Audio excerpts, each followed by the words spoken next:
ಅಂತಂದರೆ ನಾವು ನಂದಿ ಪಂಚಾಯಿತಿಯಲ್ಲಿ ಒಳ್ಳೆ ಕೆಲಸಗಳು ಮಾಡಬೇಕು, ಮತ್ತು ನಾನು ಕೆಲಸಗಳು ಮಾಡಿಲ್ಲ ಅಂತ ರೀಸನ್ ಕೊಟ್ಟರು. ಚರಂಡಿ ಆಗಿರ್ಬೋದು, ಇನ್ನೂ ಹೆಚ್ಚಿನ ರೀತಿಯಲ್ಲಿ ನಾವು ಮಾಡಬೇಕು ಅಂದರು.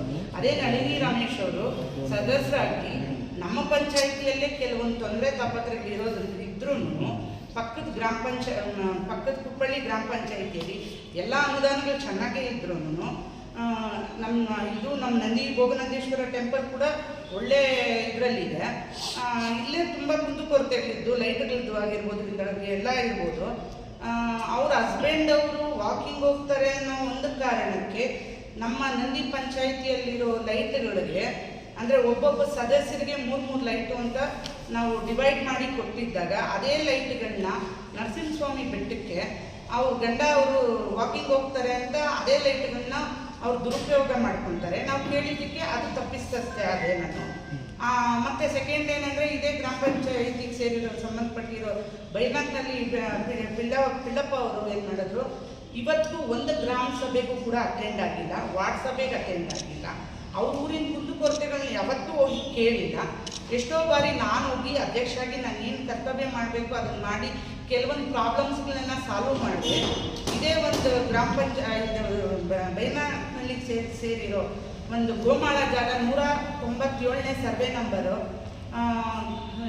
ಅದು ಗೋಮಾಳಕ್ಕೆ ಸೇರುತ್ತೆ. ನಮ್ಮ ಪಂಚಾಯಿತಿಗೆ ಸ್ವಚ್ಛತೆ ಘಟಕ ಗಾಂಧಿಪುರಕ್ಕೆ ಇದೇ ತಹಸೀಲ್ದಾರ್ ಅವರು 2 ಎಕರೆಯನ್ನು ಕೊಟ್ಟಿರ್ತಾರೆ. ಅದೇ ಗಾಂಧಿಪುರದ ಮಂಜುನಾಥ್ ಅನ್ನೋರು ನಮ್ಮ ಸದಸ್ಯರಾಗಿ ಅದು ಅಲ್ಲಿ ಜಾಗ ಬೇಡ ಅಂತ ಹೇಳಿದಾಗ ನಾವು ಗೋಮಾಳ ಜಾಗ ಎಲ್ಲಿದೆ ಅಂತ ಐಡೆಂಟಿಫಿಕೇಶನ್ ಮಾಡಿದಾಗ ಇದೇ ಬೈನಾಕ್ನಲ್ಲಿಯಲ್ಲಿ ಸರ್ವೆ ನಂಬರ್ 197ನೇ ಸರ್ವೆ ನಂಬರಲ್ಲಿ ಈ ಒಂದು 2 ಎಕರೆ ಜಾಗ ಗೋಮಾಳ ಜಾಗ ಇದ್ದರೆ ಅದನ್ನು ಇದೇ JCB ಮಂಜುನಾಥ್ ಅನ್ನೋರು ಒತ್ತುವರಿ ಮಾಡಿಕೊಂಡು ಈಗ ಅವರು ಬೆಲೆ ಇಟ್ಕೊಂಡಿದ್ದಾರೆ. ಅದನ್ನು ಕೇಳಿದ್ದಕ್ಕೆ ಇದೇ JCB ಮಂಜುನಾಥ್ ಅವರು ನಮ್ಮನ್ನು ವಿರೋಧ ಮಾಡಿ ನನ್ನನ್ನು ಅಧ್ಯಕ್ಷ ಸೀಟಿಂದ ಇಳಿಸೋದಕ್ಕೆ ಇದು ಮಾಡಿದ್ರು. ಮತ್ತು ಕೆಲವೊಬ್ಬ ಸದಸ್ಯರುಗಳು ಮಾತ್ರ ನಮ್ಮ ಜೊತೆ ಅಷ್ಟೇ ಚೆನ್ನಾಗಿ ಇದು ಮಾಡಿದ್ರು. ಕೆಲವು ಸದಸ್ಯರು ಮತ್ತು ಸಿಂಗಾರಕರೆಯಲ್ಲಿ ಮಲ್ಲಪ್ಪ ಅವರು ಈಗ ಪ್ರೆಸೆಂಟ್ ಉಪಾಧ್ಯಕ್ಷರಾಗಿದ್ದಾರೆ. ಅವರು ಇಷ್ಟೆಲ್ಲ ಹೇಳ್ತಾರೆ, ಇಷ್ಟೆಲ್ಲ ಮಾಡ್ತಾರೆ. ತಮ್ಮ ಊರಿಗೆ ಅವರೇ ಎಲ್ಲ ಸೌಕರ್ಯಗಳು ನಾನು ಅವ್ರು ಏನು ಕೇಳಿದ್ರು ಆ ಸೌಕರ್ಯಗಳನ್ನ ಪ್ರತಿಯೊಂದು ಸವಲತ್ತುಗಳನ್ನ ನಮ್ಮ ಕೈಲಾಗಿದ್ದು ನಮ್ಮ ಪಂಚಾಯಿತಿಯಲ್ಲಿ ಏನೇನು ಇದ್ದಿದೆಯೋ ಅದನ್ನೆಲ್ಲ ನಾವು ಮಾಡಿಸಿದಾಗ ಏನು ಮಾಡಿದ್ರು, ಅವರು ತಮ್ಮ ವಾಟರ್ ಬಿಲ್ ಅಲ್ಲಿ ಸುಧಾಕರ್ ಸರ್ ಅವರು ಡಾಕ್ಟರ್ ಕೆ ಸುಧಾಕರ್ ಸರ್ ಅವರು ವಾಟರ್ ಫಿಲ್ಟರ್ ಹಾಕ್ಕೊಟ್ಟಿದ್ದಾರೆ. ಆ ವಾಟರ್ ಫಿಲ್ಟ್ರಲ್ಲಿ ಪ್ರತಿಯೊಬ್ಬರು 5,000 ರೂಪಾಯಿ ಅಂತ ವಾಟರ್ ಫಿಲ್ಟರ್ಗೆ ಇಟ್ಕೊಡ್ತಾರೆ. ಅದು ವಸೂಲಿ ಮಾಡೋದು ಅವರೇ. ಅವ್ರು ಮಾಡಿ ಕೂಡ ಅಲ್ಲಿ ರಿಪೇರಿ ಬಂದರೆ ಅದೇ ಬಿಲ್ಲನ್ನು ಎತ್ತಿ ಪಂಚಾಯಿತಿಗೆ ಇಡ್ತಾರೆ. ಆ ಬಿಲ್ಲನ್ನು ಪಾಸ್ ಮಾಡಲ್ಲ ಅನ್ನೋ ಒಂದು ಕಾರಣಕ್ಕೆ, ಅದೊಂದು ಕಾರಣಕ್ಕೆ, ಮತ್ತು ಅವ್ರ ತೋಟಕ್ಕೆ ಔಷಧಿಗಳು ಹೊಡೆಯೋದಕ್ಕೆ ಪಂಚಾಯಿತಿಯಿಂದ ಬಿಲ್ಗಳಿರ್ತಾರೆ. ಇದಕ್ಕೆಲ್ಲ ನಾನು ತಿರಸ್ಕರಿಸಿದ್ದಕ್ಕೆ ಅದನ್ನು ನನ್ನ ಮಂಡಿಸ್ತಾರೆ. ಮತ್ತು ಇದೇ ರತ್ನಮ್ಮವನ್ನು ಅವರು ಹೂವು ತೊಗೊಂಡ್ಬರ್ತಾರೆ. ಅಲ್ಲಿ ರೇಟ್ ನೋಡಿದ್ರೆ ಅಲ್ಲ 5,000 ರೂಪಾಯಿ ಇದ್ದರೆ ಇವರು 20,000 ರೂಪಾಯಿ ಹಾಕ್ತಾರೆ ಬಿಲ್ಲು. ಇದನ್ನು ತಿರಸ್ಕಾರ ಮಾಡಿದ್ದಕ್ಕೆ ಬೇಡ ನಾವು ಮಾರ್ಕೆಟಲ್ಲೇ ಹೋಗಿ ಡೈರೆಕ್ಟಾಗಿ ತರೋಣ ಅಂತ ಹೇಳಿದ್ದಕ್ಕೆ ಇದನ್ನು ಮಂಡಿಸ್ತಾರೆ. ನನ್ನ ಪ್ರತಿಯೊಬ್ಬ ಸದಸ್ಯರು ಅದರಲ್ಲಿ ಒಂದು 4 ಜನ 5 ಜನ ತೊಂದರೆ ಮಾಡ್ದಿರ ಇರೋರು ಬಿಟ್ಟರೆ ಪ್ರತಿಯೊಬ್ಬರು ನನಗೆ ಅಷ್ಟಿಷ್ಟು ಟಾರ್ಚರ್ ಕೊಟ್ಟಿದ್ದಲ್ಲ. ನಾನು ಆಸೆ ಪಟ್ಟು ರಾಜಕೀಯಕ್ಕೆ ಬಂದಿದ್ದೆ. ಕಾರಣ ಏನಂದರೆ ನನ್ನ ಹಸ್ಬೆಂಡ್ ಅವರು ರಾಜಕೀಯಕ್ಕೆ ಇರಬೇಕು ಅನ್ನೋ ಆಸೆಗೋಸ್ಕರ ನಾನು ರಾಜಕೀಯಕ್ಕೆ ಬಂದಿದ್ದು.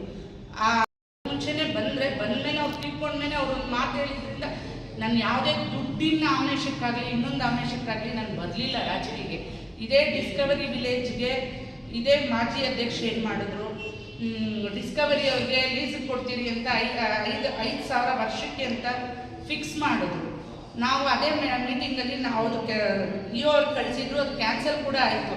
ಮತ್ತು ನಮ್ಮ ಅಧ್ಯಕ್ಷತೆಯಲ್ಲಿ ಅದನ್ನು ನಾವು ಮಿಸ್ಯೂಸ್ ಮಾಡಿಬಿಟ್ಟು ಒಳ್ಳೆ ರೀತಿಯಲ್ಲಿ ನಮ್ಮ ಪಂಚಾಯಿತಿಗೆ ಆದಾಯ ಬರಬೇಕು ಅಂತ ನಾವು PW ಅವ್ರ ಹತ್ರ ಪರ್ಮಿಷನ್ ತೊಗೊಂಡು ನಾನು ನಮ್ಮ PD ಅವರು ನಮ್ಮ ಕೆಲವು ಸದಸ್ಯರು ಕುತ್ಕೊಂಡು ಅದನ್ನು ಡಿಸ್ಕಸ್ ಮಾಡಿದಾಗ ಇಲ್ಲ ನಾವು ಪಂಚಾಯಿತಿ ಅದರಿಂದ ರೆಸಾರ್ಟ್ ನಾವು ಒಂದು ತಕ್ಕ ಮಟ್ಟಿಗೆ ರೆಸಾರ್ಟ್ ಕಟ್ಟಿ ಅದರಿಂದ ಇಲ್ಲ ನಮಗೆ ಬರೋ ಅನುದಾನ ಬರ್ಸ್ಕೊಳೋ ಥರ ಮಾಡೋಣ, ಇಲ್ಲಾಂದರೆ ಅದನ್ನೇ ಬೇರೆಯವ್ರಿಗೆ ಲೀಸ್ ಕೊಟ್ಟು ಅದು ಗೌರ್ಮೆಂಟಲ್ಲಿ ಏನಿದೆ ಹತ್ತಾರಣ ಅಂದ್ಬಿಟ್ಟು ನಾನು ಅದೇ ರೀತಿಯಲ್ಲಿ ಎಲ್ಲ ಫೆಸಿಲಿಟೀಸ್ ಮಾಡಿ PW ಅವರಿಂದ 5,30,000 ವ್ಯಾಲ್ಯೂಯೇಷನ್ ತೊಗೊಂಡು ಬಹಿರಂಗ ಹರಾಜು ಇಡಬೇಕು ಅನ್ನೋ ಕೂಡ ನಾವು ಅವ್ರಿಗೆ ಅದನ್ನು ಲೆಟ್ರ್ ಕೂಡ ಬರೆದ್ರೆ ಅದನ್ನ ಇವರು ಎಲ್ಲ ಏನು ಮಾಡಿದ್ರು, ಬೇರೆಯವ್ರಿಗೆ ಕೊಡೋಣ, ಕೋಟಿ ರೂಪಾಯಿ ಇಸ್ಕೊಡೋಣ ಅಂತೆಲ್ಲ ಪ್ರೆಷರ್ ಹಾಕಿದ್ರು. ನಾನು ಅದಕ್ಕೆ ಸ್ಪಂದಿಸ್ಲಿಲ್ಲ. ಯಾಕಂದರೆ ಸರ್ಕಾರಿ ಸ್ವತ್ತು ಸರ್ಕಾರಕ್ಕೆ ಮೀಸಲಾಗಿ ನಮ್ಮ ಪಂಚಾಯತಿಗೆ ಏನು ಬರಬೇಕು ಅದನ್ನು ನಾನು ಮಾಡಬೇಕು ಅನ್ನೋ ಒಂದು ಉದ್ದೇಶ ಇತ್ತು ಹೊರತು ಇವ್ರು ಹೇಳೋ ಕಾರಣಕ್ಕೋಸ್ಕರ ನಾನು ಅದನ್ನು ಮಾರೋ ಥರ ನನಗೆ ಇಷ್ಟ ಇರಲಿಲ್ಲ. ಅದೆಲ್ಲನೂ ನನಗೆ ಪ್ರೆಷರ್ ಹಾಕಿದ್ರು ಅವರು. ಅಷ್ಟು ಒಂದು ಟಾರ್ಚರ್ ಕೊಟ್ಟಿದ್ದಾರೆ ಅಂದರೆ ಒಂದು ಹೆಣ್ಣು ಅಂತ ಕೂಡ ನೋಡಿದ್ರೆ ಅಷ್ಟಿಷ್ಟು ಟಾರ್ಚರ್ ಕೊಟ್ಟಿಲ್ಲ. ಮತ್ತು ಈಗ ಏನು ಹೇಳಿದ್ರು, ಎಲೆಕ್ಷನಲ್ಲಿ ಓಟ್ ಹಾಕಿ ಅವರು ಸಮ್ಮತದಿಂದ ಓಟ್ ಹಾಕಿದ್ದಾರೆ ಅಂತ ಹೇಳಿದ್ರು, ಕೈ ಎತ್ತಿದ್ದಾರೆ ಅಂದರು ಅವಿಶ್ವಾಸ ಮಟ್ಟದಿಂದ. ಅದೇ ಒಬ್ಬ ಸದಸ್ಯರು ನನಗೆ ಮೆಸೇಜ್ ಕೂಡ ಹಾಕಿದ್ದಾರೆ, ನನ್ನ ಹತ್ರ ಮೆಸೇಜ್ ಕೂಡ ಇದೆ. ಅವ್ರೇನಂತ ಹಾಕಿದ್ದಾರೆ, ದಯವಿಟ್ಟು ಕ್ಷಮೆ ಇರಲಿ, ನಮಗೆ ನಿಮ್ಮ ಮೇಲೆ ತುಂಬ ವಿಶ್ವಾಸ ಇದೆ, ಆದರೂ ನನಗೆ ಪ್ರೆಷರ್ ಹಾಕಿದ್ದಾರೆ, ನನ್ನ ಪರ್ಸ್ನಲ್ ಪ್ರಾಬ್ಲಮ್ ಇಶ್ಯೂಸ್ ಇಟ್ಕೊಂಡು ಪ್ರೆಷರ್ ಹಾಕಿದ್ದಾರೆ, ಹಾಗಾಗಿ ದಯವಿಟ್ಟು ಕ್ಷಮೆ ಇರಲಿ, ನಿಮ್ಮ ಮೇಲೆ ಯಾವುದೇ ಆದ ನಮಗೆ ಇದಿಲ್ಲ ಅಂತ ಒಬ್ಬರು ಪ್ರೆಷರ್ ಹಾಕಿದ್ದಾರೆ. ಮತ್ತು ಇದೇ ಪ್ರೆಸ್ ಮೀಟಲ್ಲಿ ನಾನು ಏನಂತ ಹೇಳಿದ್ದೆ ಅಂದರೆ, ನನ್ನ ಬಗ್ಗೆ ಕರೆದ್ರು, ಏನಂತ ಬನ್ನಿ ನನ್ನ ಹತ್ರ ಮಲ್ಕೊಳ್ಳಿ ಅನ್ನೋ ರೀತಿಯಲ್ಲಿ ಕೆಟ್ಟ ರೀತಿಯಲ್ಲಿ ವರ್ತನೆ ಮಾಡಿದ್ರು ಒಬ್ಬ ಊರಿನ ಮುಖಂಡ JCB ಮಂಜುನಾಥ್ ಅನ್ನೋರು. ಅವ್ರ ಹತ್ರ ಸ್ಪಂದಿಸ್ದಿದ್ದ ಕಾರಣ ಮತ್ತು ಅವ್ರದ್ದು ಸರ್ವೆ ನಂಬರ್ 197ನೇ ಒಂದು ಗೋಮಾಳ ಜಾಗನ ಅವ್ರು ಒತ್ತುವರಿ ಮಾಡ್ಕೊಂಡಿರೋದ್ರಿಂದ ಅದನ್ನು ಕೇಳಿದ್ರಿಂದ ಅವ್ರ ಜೊತೆ ಒಂದ್ಗೂಡಿ ನನ್ನನ್ನು ಯಾವುದೇ ಕಾರಣಕ್ಕೂ ಆ ಸೀಟಲ್ಲಿ ಕುದಿಸ್ಕೊಬಿಡ್ತು ಅಂತ ಸತತವಾಗಿ 5 ತಿಂಗಳಿಂದ ಇದ್ರ ಬಗ್ಗೆ ಪ್ರಯತ್ನ ಮಾಡ್ತಾನೆ ಇದ್ರು.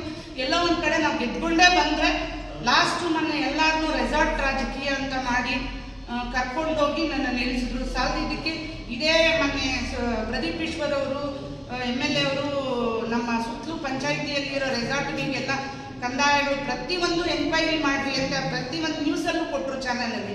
ಅದೇ ಮುರಳಿ ಅಂತ ಪ್ರಣವ್ ಹೋಟ್ಲ್ ಮುರಳಿ ಓನರ್ ಅನ್ನೋರು ಅದೇ ರೆಸಾರ್ಟ್ ಓನರ್ ಆಗಿದ್ದಾರೆ. ಅವ್ರೇನು ಮಾಡಿದ್ದಾರೆ, ಈ ನಮಗೆ ಪಂಚಾಯತಿಗೆ ಒಂದು ದಿವಸ ನಮಗೆ ಟೆಂಪರವರಿ ಇದು ಬೇಕು ಅಂತ ಕೇಳ್ತಾರೆ, ಪರ್ಮಿಷನ್ ಬೇಕು ಅಂತ ಕೇಳ್ತಾರೆ. ಸರಿ ಆಯಿತು, ನಮ್ಮೂರವರೇ ಅಲ್ವಾ, ನೀವು ಕೊಡಿ, ಅದು ಏನಿದೆ ಕಂದಾಯ ಅಲ್ಲ ಅದೇನಿದೆ ದುಡ್ಡು ಕಟ್ಟಿ ನಾವು ಕೊಡ್ತೀವಿ ಅಂತ ಹೇಳಿದ್ರೆ, ಆ ಹೇಳಿದಾಗ ಏನು ಮಾಡಿದ್ರು, ಅದೇನಿದೆ ಟೆಂಪರವರಿ ಚಾರ್ಜಸ್ ಅವ್ರು ಕಟ್ಟಿದ್ರು ನಮ್ಮ ಪಂಚಾಯತಿಗೆ. ಕಟ್ಟಿದಾದ್ಮೇಲೆ ಈಗೂ ಕೂಡ ಟೌನ್ ಪ್ಲಾನಿಂಗ್ ಹೋಗಿದೆ ಅಂತ ಹೇಳ್ತಾರೆ. ಇನ್ನು ಇವತ್ತು ಟೌನ್ ಪ್ಲಾನಿಂಗಿಂದ ಬಂದು ನಮ್ಮ ಹತ್ರ ಯಾವುದೇ ಕಂದಾಯ ಆಗಲಿ ಈ ಖಾತೆ ಆಗಲಿ ಏನೂ ಮಾಡಿಸ್ತಿಲ್ಲ. ಮಾಡಿಸ್ತೀರೇ ರೆಸಾರ್ಟ್ ಮಾತ್ರ ವರ್ಷದಿಂದ ನಡೀತಾನೆ ಇದೆ. ಇದನ್ನು ಕೇಳಿದ್ದಕ್ಕೆ ಅದನ್ನೂ ನನ್ನನ್ನು ಪಾಯಿಂಟ್ ಔಟ್ ಮಾಡಿದ್ರು. ಮತ್ತು ಕೆಲವು ಹಿಂದೆ ಈ ಖಾತೆ ಕೇಳಿದ್ರು, ಶಾಗುಪ್ತಾ ಅನ್ನೋ ಒಂದು ರೆಸಾರ್ಟ್ ಅವ್ರದ್ದು, ರೆಸಾರ್ಟ್ ಅಲ್ಲ ಒಂದು ಲೇಔಟ್ ಅವರು ಶಾಗುಪ್ತಾ ಅನ್ನೋರ್ದು ಇದೆ, 100 ಎಕರೆ ಇದೆ. ಆ 100 ಎಕರೆದು ಈ ಖಾತೆ ಕೊಡಿ ಅಂತ 11B ಖಾತೆ ಕೊಡಿ ಅಂತ ನಮ್ಗೆ ಅರ್ಜಿ ಬರುತ್ತೆ. ಆ ಅರ್ಜಿನ ನಾವು ಮೀಟಿಂಗಲ್ಲಿ ಇಕ್ಕಿ ಅಪ್ರೂವಲ್ ಮಾಡ್ತೀವಿ. ಅದು ಎಲ್ಲ ದಾಖಲೆಗಳನ್ನು ಇಸ್ಕೊಂಡು ಪರಿಶೀಲನೆ ಮಾಡಿ ಅದು ಏನಿದೆ ಅದು ಕೊಡಿ ಅಂತ ನಾವು ಸಭೆಯಲ್ಲಿ ಇಟ್ಟು ತೀರ್ಮಾನ ಮಾಡ್ತೀವಿ. ಮತ್ತು 45 ದಿವಸ ಯಾವುದೇ ದಾಖಲೆಗಳು ಬರಲ್ಲ, ಬರೀ ಫೋನ್ಸ್ ಬರುತ್ತೆ, ಇಷ್ಟು ಲಕ್ಷ, ಇಷ್ಟು ಕೋಟಿ, ಇಷ್ಟು ನಮ್ಗೆ ಕೊಡೋದಿಲ್ಲ, ಇದು ನಮ್ಗೆ ದಾಖಲೆ ಬರಲೇಬೇಕು ಅಂತ ಹೇಳಿದಾಗ 45 ದಿವಸ ನಮ್ಗೆ ಯಾವುದೇ ದಾಖಲೆ ಬರೆದಿದ್ದಾಗ ರಿಟರ್ನ್ ನಾವು ಅವ್ರಿಗೆ ದಾಖಲೆ ಕಳಿಸ್ಕೊಡ್ತೀವಿ. ಆಗ ಆ ಕಂಪ್ನಿಯವ್ರು ಏನು ಹೇಳ್ತಾರೆ, ಇದು ನಮ್ಮ ಗಮನಕ್ಕೆ ಬಂದಿಲ್ಲ, ನಾವು ಯಾವುದೇ 11B ಖಾತೆ ಕೊಟ್ಟಿಲ್ಲ, ನಮ್ಗೆ ಬೇಕು ಅಂತ ಕೊಟ್ಟಿಲ್ಲ ಅಂತ ಹೇಳಿದಾಗ ಈ ಕೆಲವೊಂದೆಲ್ಲ ಸೃಷ್ಟಿ ಮಾಡಿದ್ದು ಇವರು, ಈ ಕೆಲವು ಇದರಲ್ಲಿರೋ ರಾಜಕಾರಣಿಗಳವರು ಮತ್ತು ಲೀಡ್ರುಗಳು ಇದನ್ನು ಸೃಷ್ಟಿ ಮಾಡಿ ನೀನಿಲ್ಲ ಅದಕ್ಕೆ ಮಾಡಲೇಬೇಕು ಅಂತ ನಮ್ಮ ಸದಸ್ಯರಿಗೆ ಇದು ಮಾಡಿ ನನಗೆ ಒಂದೊಂದು ಇದರಲ್ಲೂ ಮತ್ತು ಇದೆಲ್ಲ ಆಯಿತು ಇದು ರಾಜಕೀಯದಲ್ಲಿ ನಾನು ಏನೂ ಬಗ್ಲಿಲ್ಲ ಅಂದಮೇಲೆ ನನ್ನ ಮಕ್ಕಳ ಮೇಲೆ ಟಾರ್ಗೆಟ್ ಇಟ್ಟರು. ನಮ್ಮ ಪರ್ಸ್ನಲ್ ಏನೋ ಒಂದು ನಮ್ಮ ಜಮೀನಿನ ವಿಚಾರದಲ್ಲಿ ಇದ್ದಿದ್ದರಿಂದ ನಮ್ಮ ಅಪೋಸಿಟ್ ನಮ್ಮ ಬೇಕಾಗಿರೋರೇ ಒಬ್ಬರು ಅದರದ್ದು ಅಮೌಂಟು ನಮಗೆ ಕೊಡಬೇಕಾಗಿತ್ತು. ನನ್ನ ಮಕ್ಕಳೋಗಿ ಕೇಳೋ ಟೈಮಲ್ಲಿ ಅದೇ ಆಪೋಸಿಟ್ ಅವರು ಒಬ್ಬರು ಬಂದು ಮಾತಾಡಿ ಎದುರುಗಡೆ ಇದ್ದವರು ಜಗಳ ಬೇಕು ಅಂತ ಜಗಳ ಕಿತ್ತು ಅದನ್ನು ಸಬ್ ಇನ್ಸ್ಪೆಕ್ಟರ್ ಕಂಪ್ಲೇಂಟ್ ಕೊಟ್ಟು 16 ವರ್ಷ ಮಕ್ಕಳ ಮೇಲೆ FIR ಬುಕ್ ಮಾಡಿದ್ರು. ಇದೇ ನಮ್ಮ ಸುಧಾಕರ್ ಸಾಹೇಬ್ರ ಹತ್ರ ಹೋದಾಗ ನೋಡಿ ಸರ್ ಈ ಥರ ಮಾಡಿದ್ದಾರೆ ಅಂತ. ನಾನು ಅಲ್ಲೂ ನನಗೆ ತುಂಬ ಬೆದರಿಕೆಗಳು ಹಾಕಿದ್ರು, ಸಬ್ ಇನ್ಸ್ಪೆಕ್ಟ್ರುಗಳು ಅಷ್ಟೇ, ಏನು ಎಂತ ಏನು ಹೆಂಗೆ ಎಲ್ಲ ಅಂತ ರೋಪಗಳು ಹಾಕಿದ್ರು. ನಾನು ಯಾವುದಕ್ಕೂ ಬಗ್ಲಿಲ್ಲ. ಆಯಿತು ನೀವು FIR ಆಗಿದ್ರೆ ಏನಾದರೂ ಹಾಕ್ಕೊಳ್ಳಿ, ನಾನು ಏನಿದ್ರೆ ಅದನ್ನೇ ಮಾತಾಡೋದು ಸ್ಟ್ರೈಟ್ ಫಾರ್ವರ್ಡ್ ಆಗಿ, ನೀವೇನಾದರೂ ಬಗ್ಗಲ್ಲ ಅಂತ ಹೇಳಿದ್ದಕ್ಕೆ ಮತ್ತೆ FIR ಬುಕ್ ಮಾಡಿದ್ರು. ಇದೇ ನಮ್ಮ ಸುಧಾಕರ್ ಸಾಹೇಬ್ರ ಹತ್ರಕ್ಕೆ ಹೋದಾಗ ಅವರು ಫೋನ್ ಮಾಡಿದಾಗ ನಾಚಿಕೆ ಆಗಬೇಕ್ರಿ, 16 ವರ್ಷ ಮಕ್ಕಳ ಮೇಲೆ ನೀವು FIR ಬುಕ್ ಮಾಡಿದ್ದೀರಲ್ವಾ, ಏನು ಕಾರಣಕ್ಕೆ ಅಂತಂದರೆ ಜಾತಿ ನಿಂದನೆ ಮಾಡಿದ್ದಾರೆ ಅಂತ ಸುಳ್ಳು ಹೇಳಿದ್ರು. ಇವಾಗೂ ನಮ್ಮ ಮನೆಯಲ್ಲಿ ಯಾವುದೇ ಜಾತಿ ರಾಜಕಾರಣಿಗಳು ಆಗಲಿ ಇನ್ನೊಂದಾಗಲಿ ನಾವು ಮಾಡಲ್ಲ, ನಮ್ಗೆ ಬೇಕು ಇಲ್ಲ. ನಮ್ಮ ಮನೆಯಲ್ಲಿ ಎಲ್ಲ ಜಾತಿಗಳೂ ಬರ್ತಾರೆ, ಎಲ್ಲ ಇದಿರ್ತಾರೆ. ಕ್ಯಾಸ್ಟಿಸಮ್ ನಾನು ಇವತ್ತಿಗೂ ನಾನು ಯಾವುದೇ ಸಂದರ್ಭದಲ್ಲೂ ನಾವು ಮಾಡಿಲ್ಲ. ಅದನ್ನೊಂದು ಇಟ್ಕೊಂಡು ಪ್ರೆಷರ್ ಹಾಕಿದ್ರು. ಸಾಕು ಇದಕ್ಕೆ ಮಕ್ಕಳ ಮೇಲೆ ಟಾರ್ಗೆಟ್ ಇಡೋದು, ನನ್ನ ಮಕ್ಕಳ ಮೇಲೆ ಒಂದೊಂದು ಇದರಲ್ಲೂ ನನ್ನ ಟಾರ್ಗೆಟಿಗೆ ಅಸಿಸ್ಟ್ ಟಾರ್ಚರ್ ಕೊಡ್ತಾ ಇಲ್ಲ. ಇದೊಂದು ಎಲ್ಲಾನು ತೀರ್ಮಾನ ತಗೊಂಡು ಮತ್ತೆ ನಾನು ರೆಕಾರ್ಡ್ ಕೊಡ್ತೀನಿ, ಅವ್ರ ವಾಯ್ಸ್ ರೆಕಾರ್ಡು. ಏನಕ್ಕೋಸ್ಕರ ಇಷ್ಟೆಲ್ಲ ಹೇಳ್ತಾ ಇದ್ದೀನಿ ಅಂದರೆ, ಇದೇ JCB ಮಂಜುನಾಥ್ ಅನ್ನೋರು ನನ್ನ ಬಗ್ಗೆ ಆ ರೀತಿ ಕರೆದಾಗ ಅಲ್ಲಿ ಒಂದು ಹೆಣ್ಮಗು ಅಲ್ಲಿಗೆ ರಾಜಕೀಯಕ್ಕೆ ಬರೋದು ಬರೀ ದುಡ್ಡಿರಬೇಕು, ಇಲ್ಲ ಒಂದು ಪವರ್ ಇದ್ರೇ ಮಾತ್ರನೇ ರಾಜಕೀಯಕ್ಕೆ ಬರಬೇಕಾ? ಯಾಕಂದರೆ ನನ್ನಂಥ 100 ಜನ ಹೆಣ್ಮಕ್ಳು ರಾಜಕೀಯದಲ್ಲಿ ಇದ್ದಾರೆ, ಬರ್ತಾರೆ, ಮುಂದುವರಿಬೇಕು. ಇಷ್ಟು ಸ್ಟ್ರಾಂಗಾಗಿ ಮಾತಾಡಲಿ ಅಂತ ನಾನು ಯಾವುದೇ ಭಯ ಬೀಳ್ದಿರ ಮಾತಾಡಬೇಕು ಅನ್ನೋದಕ್ಕೆ ಧೈರ್ಯವಾಗಿ ಇಂಥ 100 ಜನ ಹೆಣ್ಮಕ್ಳು ಬಂದಾಗ ಅವ್ರಿಗೆ ಯಾವುದೇ ಈ ರೀತಿ ಒಂದು ತೊಂದರೆಗಳು ಕೊಡಬಾರ್ದು ಅನ್ನೋ ಒಂದು ಕಾರಣಕ್ಕೆ ನಾನು ನಿಮ್ಮೆಲ್ಲರ ಸಹಕಾರಗಳಿಂದ ಈ ಒಂದು ಪ್ರೆಸ್ ಮೀಟನ್ನು ಕರೆದು ನಾನು ಹೇಳ್ತಾ ಇದ್ದೀನಿ. Thank you.